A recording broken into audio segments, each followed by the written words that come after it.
कर रहा हूं आपके पास एक बार फिर से 7 मिनट का वक्त है। शुक्रिया जनाब जावेद अख्तर साहब, कई मर्तबा दोहरा रहे हैं कि फेथ का मतलब बताइए, फेथ का मतलब बताइए। मैंने बता दिया, फेथ सही भी होता है, गलत भी होता है। और आज हम फेथ पे बात नहीं कर रहे, हम ट्रुथ और डज गॉड एग्जिस्ट पे बात कर रहे हैं। क्या डज गॉड एग्जिस्ट, ये ट्रुथ यानी गॉड है या नहीं है, इसमें से दोनों ट्रुथ क्या है। अब आप उसे फेथ कह लें, बिलीफ कह लें, नॉट माई बिजनेस। उसके बाद आपने कहा कि भाई सवाल करने से मजहब रोकता है। मैं कहता हूं जो रोकता है वो रोकता होगा, मैं नहीं रोकता, बल्कि सवाल करें, सवाल करना चाहिए। सवाल कर करके तो हम आगे बढ़ते हैं, तरक्की करते हैं, और इसीलिए मैं आज यहां पे आया हूं। लेकिन सवाल सिर्फ खुदा से नहीं होगा, आपसे भी होगा। सवाल एथिज्म से भी होगा, सवाल सिर्फ मजहब से नहीं होगा, सबसे होगा। और आज मैं सवाल करूंगा और उम्मीद है कि आप जवाब देंगे। अभी तक आपने वैसे कॉन्टिंजेंसी आर्गुमेंट का कोई जवाब नहीं दिया है। चलें, आपने कहा यूनिवर्स के बारे में इटर्नल क्यों नहीं बोल देते। ये चूंकि लॉजिकली पॉसिबल ही नहीं है कि यूनिवर्स इटर्नल हो। यूनिवर्स एक कॉन्टिंजेंट चीज है जो टाइम एंड स्पेस के पाबंद है, टाइम एंड स्पेस से बाउंड है। जो टाइम एंड स्पेस से बाउंड होगा वो कॉन्टिंजेंट होगा, जो कॉन्टिंजेंट होगा वो उसकी बिगिनिंग हुई होगी, जिसकी बिगिनिंग हुई होगी वो इटर्नल नहीं हो सकता। ये तो कॉमन सी बात है। आपने कहा कि किसी मजहबी किताब में डायनासोर का जिक्र नहीं है। अफसोस कि आज तक किसी मैथमेटिक्स के किताब में मुझे डायनासोर का जिक्र नहीं मिला। तो इसका मतलब मैथमेटिक्स की किताब बेकार है? नहीं, उसका वो टॉपिक नहीं है। रेवलेशन का और मजहबी किताबों का टॉपिक ये नहीं है कि आपको आके बताए साइकिल कैसे बनाते हैं, या आकर ये बताएं कि जो है डायनासोर कब था। वो तो मोरालिटी सिखाने आया है, गॉड के बारे में बताने आया, नॉन फिजिकल रियलिटी की हकीकत को सिखाने के लिए आया। रिलीजियन साइंस को रोकता है? नहीं रोकता। अगर रोकता है तो गलत करता है। रिलीजियन साइंटिज्म को रोकता है, जिसमें हमारे जावेद साहब मुब्तला हैं। साइंस और साइंटिज्म में फर्क है। साइंटिज्म यह है कि आप समझें कि साइंस और साइंटिफिक मेथोडोलॉजी ये नॉलेज को हासिल करने का वाहिद सोर्स ऑफ नॉलेज है। यह है साइंटिज्म। हम इसे रिजेक्ट करते हैं।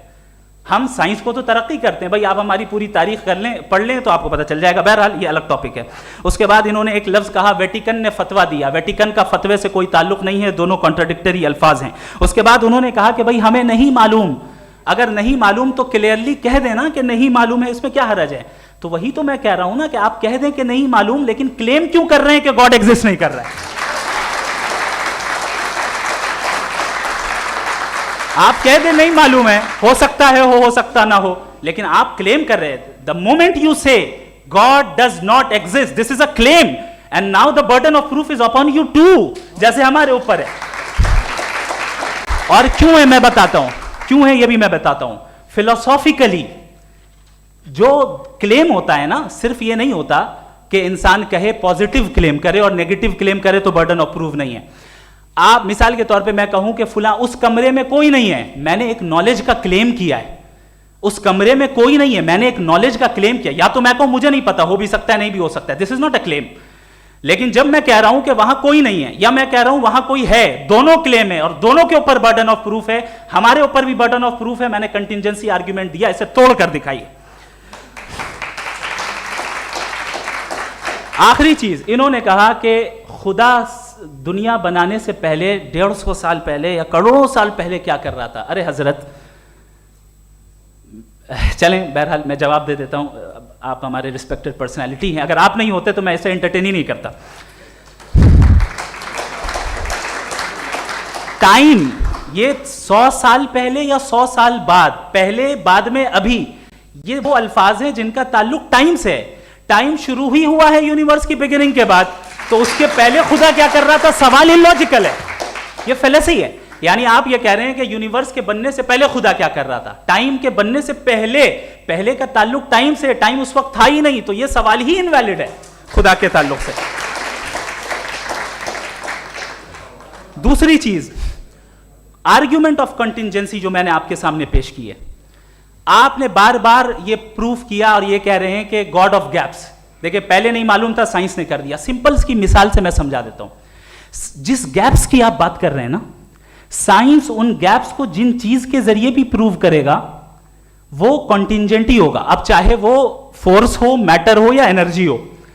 लिहाजा सवाल हमारा उस वक्त भी वैलिड होगा जब तक कि आप नेसेसरी बीइंग पे ना आ जाएं, और इन्फिनिट रिग्रेस पॉसिबल नहीं है of causes in practical world, तो जाहिर है कहीं रुकना पड़ेगा, जहां रुकेंगे वही खुदा है। दूसरी चीज आपने ये कहा, क्या कह रहा था मैं, किस पॉइंट को?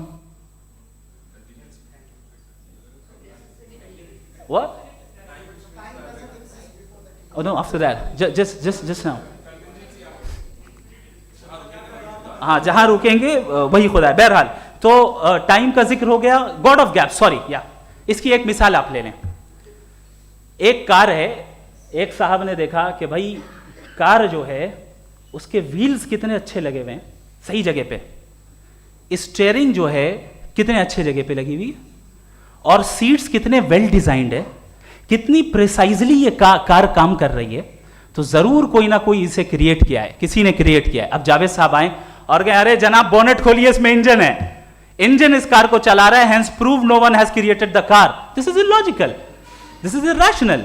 आपने इंजन के जरिए उस गैप को तो साबित किया, लेकिन क्या उससे कार की जो क्रिएशन है और उसका जो क्रिएटर है ये इम्पॉसिबल हो जाए? ऐसा पॉसिबल है?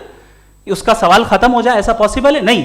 आपने गैप्स को फिल करके, कॉन्टिंजेंट चीजों से गैप्स को फिल करके हमारे ऑब्जर्वेशन को और ब्रॉड कर दिया।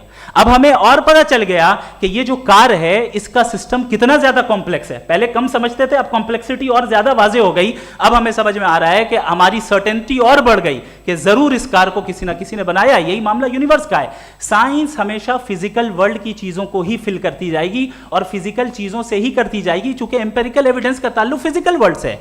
आप साइंस के जरिए मेटाफिजिकल रियलिटी को कभी साबित नहीं कर सकते। ये रॉन्ग टूल का इस्तेमाल करना है। ये वही काम है कि आप मेटल डिटेक्टर से प्लास्टिक डिटेक्टर करने चलें, जो कि जाहिर है